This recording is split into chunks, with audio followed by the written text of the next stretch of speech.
Bonjour à tous mes fans. Le moment que vous attendez tous est enfin arrivé. Voici mon récit d'accouchement. Avant de poursuivre, ce serait important pour tout le monde d'être conscient que j'étais extrêmement chanceuse pour ce qui est de ma grossesse, mon accouchement, mon allaitement, tout ça. Le meilleur scénario possible, dans le fond, ça m'est arrivé. Hein? Écoute, je sais que je frôle la perfection, mais là, c'est vraiment la preuve. Si on avait voulu faire un livre, en fait, de la grossesse et accouchement parfait, il y aurait eu ma face sur le cover. Donc, je suis vraiment désolée si vous avez eu une histoire différente. Je fais pas ça pour brag. C'est juste parce que c'est rare qu'on entende des récits positifs, j'ai l'impression. Fac. Ah, je donne mon corps à la science. Donc, tout a commencé dans la nuit du 18 novembre, aux alentours de 3h30 du matin. Donc, je me réveille, mal au ventre. Pour moi, ça ressemblait vraiment à des crampes menstruelles. Puis j'en avais eu comme quelques-unes dans les semaines précédentes. Fait que je me dis, bon. Donc là, je suis dans mon lit, j'ai mal au ventre. Pour l'instant, je me dis, je vais pas réveiller mon chum parce que, bon, c'est peut-être bien juste une autre fausse alerte. J'essaie de me rendormir, ça marche pas. J'ai vraiment faim. Je me lève, je me fais 2 toasts au beurre de peanut avec des petites tranches de banane. Miam, miam, miam. Encore crissement mal au ventre. Mais là, les douleurs, ça vient, ça part, ça vient, ça part. Puis dans ce temps-là, ça se peut bien que ce soit des contractions, comprenez-vous? Fait que juste pour pas prendre de chance, j'ouvre ma petite application que j'avais downloadée qui calcule les contractions. Fait que là, je me dis, je vais commencer à timer d'un coup que... Fait que je commence à monitorer tout ça. Puis, un autre truc aussi, quand t'es dans le faux travail, tu peux aller dans le bain puis ça va arrêter la douleur. Fait que là, je me dis, bon, je vais aller dans le bain, check bien ça va arrêter. J'allume une petite chandelle. Là, je suis dans le bain. Puis ça continue. Comprenez-vous que là, j'ai réalisé, I think it's happening, you know? Là, la panique commence à monter en moi, mais je suis comme, bon. Je continue à timer. Et là, mon application, au bout de quelques répétitions, me dit, commencez à préparer vos bagages, ramasser vos derniers papiers, tu sais, ça s'en vient. Organisée comme j'étais, you know, ma valise était prête, mes affaires étaient prêtes, fait que j'avais rien à faire. Je retourne me coucher, je réveille pas encore mon chum. Là, j'attends. Je continue à timer. Et là, un moment donné, l'application me dit allez à l'hôpital. Panique générale. Là, je me dis mon Dieu. Je réveille mon chum. Je suis comme ouais, ben là, je pense qu'aujourd'hui, tu iras pas à l'école. Et là, j'y monte mon sel avec toutes les contractions que j'ai eues. Bref, ça faisait 1h30 que tout ça durait. Là, lui, il capote. Il est là. Mais voyons, tu ne peux pas réveiller avant, franchement, maman. Il se lève et vous avez jamais vu quelqu'un content de même. Il court. Là, bien trop content pour moi, comprenez-vous. Moi, je m'en vais à l'abattoir, là. Je suis sur le bord de capoter. Lui, on dirait qu'il s'en va à Walt Disney, là. On n'avait pas le même vibe, pantoute. Fait que ça m'énervait, hein. Déjà là, il commence déjà à m'énerver. Fait que là, on ramasse ses affaires, je texte ma mère pour qu'elle vienne chercher mon chien. Je dis bon, je pense qu'il faut aller à l'hôpital, blablabla. Mon chum va dégeler le char, pack le char, moi je mets mon manteau. Puis là, on dirait encore là, je croyais pas que c'était le temps. Tu sais, je me disais, peut-être que j'ai encore une chance que tout arrête, puis je retourne me coucher, puis que tout est beau, tu sais, on n'en parle plus.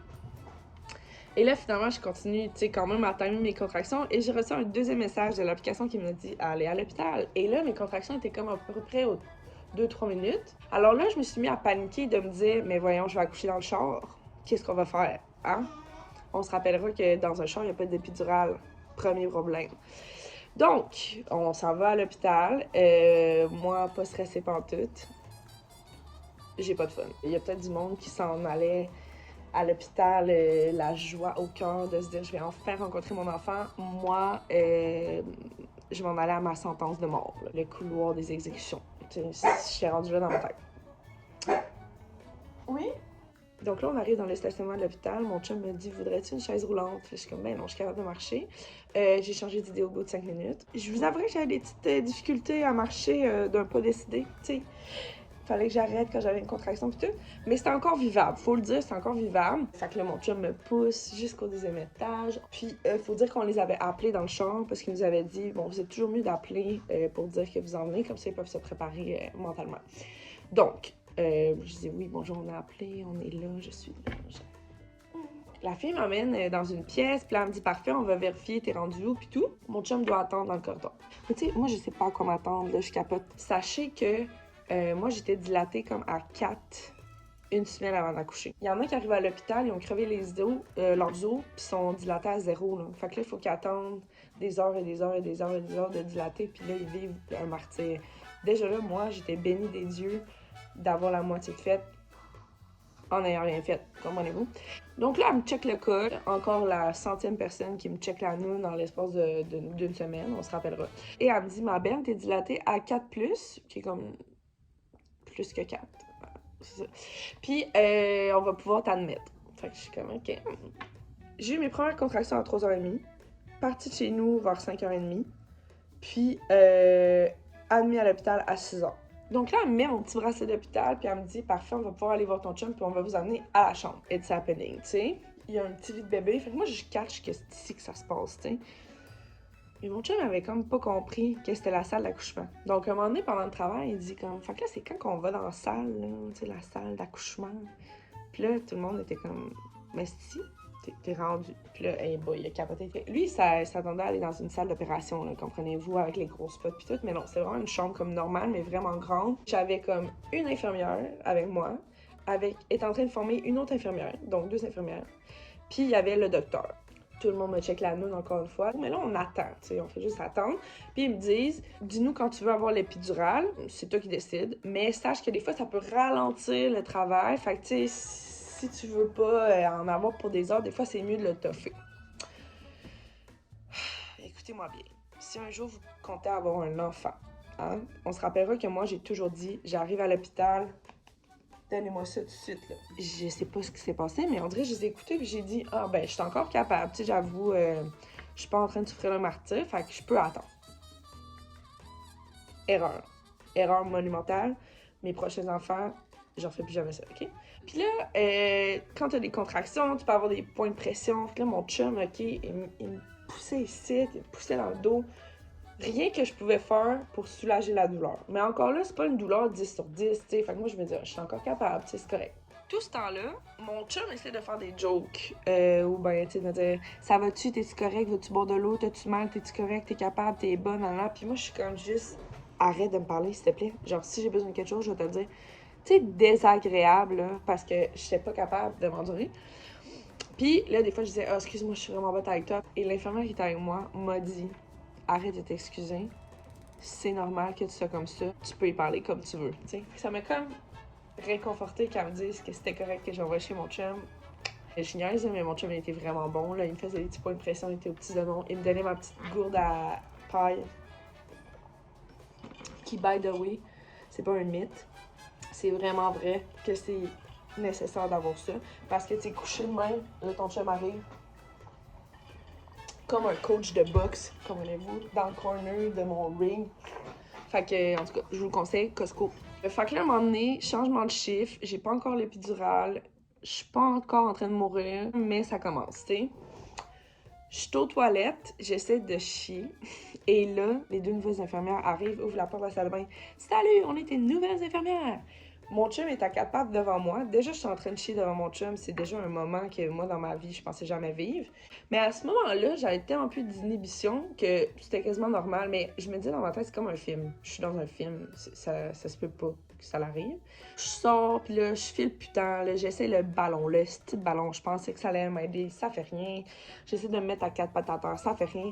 Aucune position confortable. Fait que là, je me dis, j'aimerais ça aller dans le bain. Parce que des fois, ça fait vraiment du bien. Fait que finalement, dans le bain, pas possible d'y aller pour le moment. Ils sont comme, OK, ben, il y a déjà quelqu'un dans le bain, il y a 2 necks. Fait que si tu veux, on serait mieux peut-être de te mettre dans la douche. Parce que dans la chambre, il y avait une douche. Ça va peut-être te faire du bien. Fait que je me dis, OK. Fait que là, il installe même une petite lumière galaxie dans la chambre, full ambiance. Moi, je m'en vais là. Je m'assis dans le fond du bain, dans la douche. Puis là, je me demande pourquoi je me suis fait vivre ça. Comprenez-vous, là, j'ai plus de fun. À ce moment-là, j'ai plus de fun. Là, je me dis, la douche, c'est ma dernière chance que ça fasse du bien, que ça aille mieux. Non. Encore une fois, je suis dans la douche, je pensais pas que j'ai de l'intimité, là, tu sais, je veux dire, les filles rentrent, ils sortent. Tu sais, tout le monde te voit tout nu dès que t'arrives. Fait que rendu là, on dirait que j'avais accepté le fait que mon corps était vraiment bord open.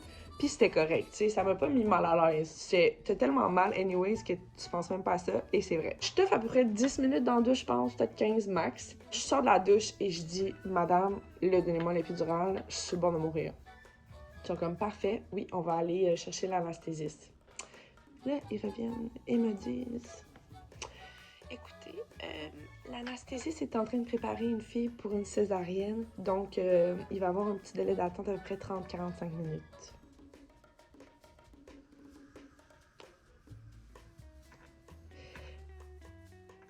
Le problème, c'est que moi, j'avais attendu d'être plus capable pour demander l'épidurale. J'ai pas catché que dans ma tête, il y avait pas juste moi à l'hôpital, comprenez-vous? Fait que là, j'avais pas prévu là, dans mon calcul qu'il y aurait un délai. Moi, je pensais que tu le demandais, tu l'avais. Fait que ça, c'est ma deuxième erreur. Donc là commence le pire moment de ma vie, officiellement. C'est sans aucun doute. Ce qui se passe dans ma tête à ce moment-là, vraiment, c'est de me dire, je n'aurai plus jamais d'enfant. Je sais pas pourquoi je me suis imposé ça. À quoi je pensais d'être tombée enceinte. Je capotais. J'ai jamais eu mal de même. C'est indescriptible comme ça fait mal.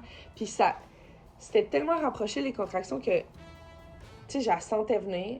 Là, je l'avais. Elle descendait. C'est comme une petite vague, là. Tu sens vraiment ça de même. Mais comme on dirait que dès que c'était fini, j'avais genre 30 secondes à 1 minute de break max, puis j'en sentais une autre venir. Fait que là, j'étais comme, mais c'est quand dans la vie que j'ai un fucking break, OK? Je contemplais me colisser par la fenêtre, je vous jure. S'il m'avait dit, tu peux pas avoir l'épidurale, je serais pas là aujourd'hui pour vous en parler. Ça, c'est sûr, là. J'ai tellement de respect et d'admiration pour les femmes qui sont capables d'accoucher sans épidurale ou qui n'ont pas le choix de le faire, hein, parce que des fois, ça arrive que tu le veux puis tu veux pas l'avoir. Alors, mesdames, si vous écoutez cette vidéo, je sais pas comment vous avez trouvé la force pour faire ça. Personnellement, j'en aurais pas été capable. C'est inhumain, là, comprenez-vous? Puis j'ai même pas vécu la poussée, là, genre Ring of Fire. Non, non, non. Juste la contraction, j'étais au bout de ma vie. Donc là, j'attends. À chaque fois que quelqu'un rentre dans la pièce, je pense que c'est l'anesthésiste. Je suis comme, êtes-vous l'anesthésiste? Finalement, j'ai mon... Tu sais, après le changement de chiffre, il y avait aussi un nouveau docteur qui, elle, était avec une résidente. Donc là, j'avais non seulement 2 infirmières, mais j'avais aussi 2 docteurs. Finalement, là, les nouveaux docteurs entrent. Je suis bien déçue de voir c'est pas les anesthésistes, mais ha, ok, ça s'en vient, ça s'en vient. Et à un moment donné, je vois l'anesthésiste qui arrive.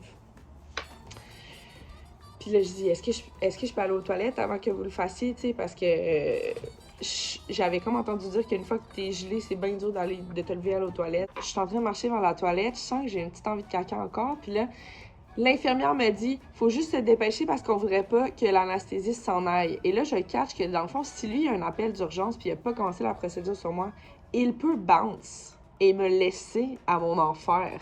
Donc, vous pourrez croire que je n'ai jamais expulsé d'urine et de sel aussi vite de toute ma vie, OK? Je pense que je me suis même pas essuyée au complet. No joke. Parce que je voulais pas que cette style-là parte de ma chambre, comprenez-vous? Fait que là, je cours, je m'en vais m'asseoir sur mon lit. J'ai rien senti, la grosse aiguille dans le dos puis tout. Comparé à l'enfer que je vivais, il aurait pu me crisser un coup de poing en face. J'aurais aimé ça. J'exagère parce que ça fait partie de ma personnalité, mais à peine, OK? Fait que là, fait sa procédure, je après à peu près 10 minutes. Et là, il m'a dit ça va prendre 15-20 minutes avant de faire effet. Moi, bien déçue, là, parce que je pensais que c'était genre... Ça marche one shot. Non, fallait que j'attende encore. Fait que entre le moment que j'étais plus capable et que j'ai demandé l'épidurale et le moment où je l'ai eu, il s'est écoulé à peu près 1 heure. C'était 1 heure de trop. OK? Fait que je réitère, si vous accouchez un jour, attendez pas d'être plus capable pour demander l'épidurale. J'aurais pu être gelée dès que je suis arrivée à l'hôpital. Ça n'aurait rien dérangé. Puis breaking news, mon travail a 0 ralenti. Fait que même si c'était un risque que je dilate moins vite, ben moi j'ai dilaté, esti, ah ouais, comme si de rien n'était. Donc, ça me servait à rien d'attendre. Pour vérifier que t'es bien gelé, ils te mettent des sacs de glace, genre un peu partout sur le corps, puis ils disent, tu sens-tu le froid, tu sens-tu le froid, tu sens-tu le froid, tu sens-tu le froid. Moi, personnellement, je sentais quand même le froid, hein. Et là, je me mets à avoir des contractions, mais je vais me lever pour les biens de l'explication. Je sentais encore les contractions, mais juste ici. OK? Fait que tout là, tout allait bien. Ici, non. Non. Et là, moi, il était pas question. qu'on me fasse une épidurale et que je finisse par quand même avoir de la douleur. 20 minutes s'écoulent, j'ai encore crissement mal. Et là, mes os crèvent. J'ai pas eu comme dans les films, je suis chez nous, chute. Non. Fait que je suis dans mon lit, j'étais couchée de même, et là, je sens Niagara Falls down there. Puis je suis comme, je viens de crever mes os. Puis c'est comme si... Tsunami, là. En tout cas, c'était toute une expérience un peu chaud, visqueux. Mais encore là, je suis un peu gelée, fait que je sens pas trop. C'était vraiment bizarre. Fait que là, l'infirmière qui est là ramasse tout ça. Dans ma tête, il y avait genre 5 gallons de liquide. Mais elle a quand même ramassé tout ça vite. Fait que je sais pas trop comment que ça s'est passé. Moi, je voyais pas vraiment. Après que t'as crevé tes os, tes contractions sont vraiment fortes. Fait que là, ça commençait à être vraiment comme... pas endurable, là, même si c'était juste un petit coin. Puis là, je leur dis non, mais ça marchera pas, là, la gang, j'ai vraiment mal. Fait qu'ils m'ont boosté mon épidural. Ils pouvaient genre juste monter les doses jusqu'à ce que j'aille la dose idéale. Et là, j'ai commencé à redevenir moi-même. Hein? Je faisais des jokes, je riais aux jokes de mon chum. Et là, j'arrête pas de dire à tout le monde, non mais là, la vie est belle. Là, je suis correcte, pis tout. J'étais un peu, pas buzzée, mais tu sais, peace and love. Les médecins arrivent et me disent, ben ma belle, t'es dilatée à 10, est-ce que tu ressens le besoin de pousser? Je suis comme, ben là, je suis gelée, fait que je sens rien, tu sais, est-ce que je suis supposée sentir quelque chose? Ils sont comme, ben tu sais, t'as-tu une pression tu sais, une envie plus forte que toi de pousser? Puis je suis comme, non. Donc, ils me disent, qu'est-ce qu'on pourrait faire? C'est du late pushing. On attend à peu près 1 heure, puis le bébé, il va comme descendre par lui-même. Puis là, un moment donné, quand tu vas te sentir prête, on va pousser, puis il va peut-être avoir fait une partie du chemin tout seul. Fait qu'on attend 1 heure, puis là, moi et mon chum, on jase, on a du fun. À partir de ce moment-là, j'ai vraiment pu commencer à avoir du plaisir. J'étais plus stressée, j'avais plus peur parce que j'avais plus mal. Ce que j'appréhendais le plus, c'est pas de devenir mère, c'est juste de souffrir. 1 heure plus tard, ils reviennent, ils sont comme, est-ce que tu veux pousser? Tu sais, ils me donnent encore le choix. Puis là, je suis comme, ben là, rendu où on en est, là, je pense qu'on peut, tu sais, get it out of the way, là, on est rendu là. Ils sortent les étriers du lit où j'étais, m'installent les jambes. Là, elle commence à m'expliquer, OK, ben là, au début, on va pousser, ça va plus être des poussées de pratique, tu sais, parce qu'il faut que tu vois un peu comment ça marche. Fait que là, moi, je me dis dans ma tête, écoute, ma belle, danseuse étoile, grande compétitrice, c'est sûr que moi, je me mets game mode, là, pis que moi, te le sortir, ce bébé-là, là. Tu sais, c'est devenu la soif de performance, tu sais. Fait que là, je me mets en mode World of Dance, full focus, puis là, elle me dit de pousser. Et là, dans le fond, tu peux pousser 2 fois par contraction, puis tu dois pousser pendant 10 secondes. Je sentais pas la contraction, mais on la voyait sur un moniteur. Fait que là, il me disait, OK, t'en as une, parfait. 3, 2, 1, on pousse. Là, la médecin me dit, OK, ben finalement, t'auras pas besoin de pousser de pratique. C'est déjà bien parti. Let's go, c'est commencé. Parfait, on y va. Un bord, j'ai une infirmière. L'autre bord, j'ai mon chum. Ils me tiennent les jambes, ils me poussent les jambes de même. Pour aider à pousser. Là, je refais ça une 2e fois, puis là, je leur demande, mais ça marche-tu? Genre, je sens rien, j'ai aucune idée. Puis là, ils sont comme, oui, ça marche, ma belle, inquiète-toi pas. La tête commence à sortir. Puis là, les médecins me disent, tu veux-tu y toucher? Je me suis dit, OK, mais encore là, j'ai comme une out-of-body experience. Je suis comme, mais voyons, ça se peut pas, qu'est-ce que je suis en train de vivre? Fait que j'étends ma main et j'ai touché sa crise de tête chevelue qui sortait de ma noune. Grand-maman, en tout cas, j'étais là, aïe, what the fuck. Ils m'ont aussi offert d'avoir un miroir, ce que j'ai gentiment refusé parce que j'avais aucun intérêt. J'aurais aussi préféré mon chum regarde pas, tu sais, qui reste à côté de moi. Lui, il était même fasciné là, par ce qui se passait. Fait que j'ai lâché prise, je l'ai laissé regarder le spectacle. Mon chum, lui, c'est vraiment important pour lui qu'à la dernière poussée, c'est lui qui attrape le bébé puis qu'il le mette sur moi, qu'il l'amène à la vie. T'sais, il trouvait que c'était une belle façon d'avoir son petit quelque chose. Fait que c'est ça. Là, elle me dit, là, on va pousser une dernière fois super fort, on va passer la tête, puis après ça, tu vas arrêter, tu vas m'écouter, puis on va pousser plus lentement pour passer les épaules. T'sais. Je suis comme, OK. Donc, je pousse, la gang, j'ai poussé, l'affaire est sortie jusqu'au nombril. Là, tout le monde est comme, mais voyons, cette fille-là, surdouée. Ils disent à mon chum, OK, ben papa, ça va être pas mal, là, si tu veux venir le sortir, let's go, viens-t'en. Moi, je suis comme, mais voyons, ça va donc bien vite. Fait que là, je repousse une dernière fois, puis elle le prend, touc, ils mettent le bébé dessus. Au total, j'aurais poussé une durée de 17 minutes. Ça, c'est vraiment pas long, là. Sincèrement, ils croyaient pas que c'était mon premier bébé. J'ai eu ma première contraction à 3h30 du matin. J'ai eu mon bébé dans les bras à 12h17. Ça, c'est genre 9 heures, là, pour un premier bébé, là. Des fois, il y en a que ça dure 24-36 heures. C'est épouvantable. Béni des dieux. Je vous jure que même le bébé, tu sais, moi, dans ma tête, il allait être tout gluant bleu avec de la glu blanche dégueulasse. Il était rose. Comme si on l'avait déjà lavé, genre. Des fois, ils ont la cold head, là, parce qu'ils sont comme dans ton vagin de main. Il y avait une belle petite tête ronde. Fait que, encore là, j'y croyais pas. J'étais comme dans un film. Je me disais, c'est une mise en scène, là. Ça se peut pas tout ce qui se passe. Mon chum m'a dit quelque chose d'excellent. Il a dit, honnêtement, si le docteur avait pas été là, je pense que tu l'aurais collé dans le mur. Tellement je l'ai sorti. Comme une fusée, la gang. Fait que, missile sorti, j'ai le bébé sur moi. Puis là, j'avais bien hâte de voir si j'allais, genre, vivre un moment incroyable. Puis, mon feeling, oui, ok, de wow, mais j'en revenais pas. J'ai pas eu un oh mon dieu, mon enfant. J'étais plus un what the fuck. Je viens de sortir un bébé de mon vagin. Puis là, je tourne ma tête, je regarde mon chum, puis je suis comme toi puis moi, on a fait un bébé ensemble. Là, il est là. On est parents. Fait que c'était un beau moment, tu sais, on pleurait, mais pleurer de ébahi, là, tu sais. On n'en revenait pas. J'ai pensé à des affaires de mon récit d'accouchement que j'ai comme oublié de vous dire.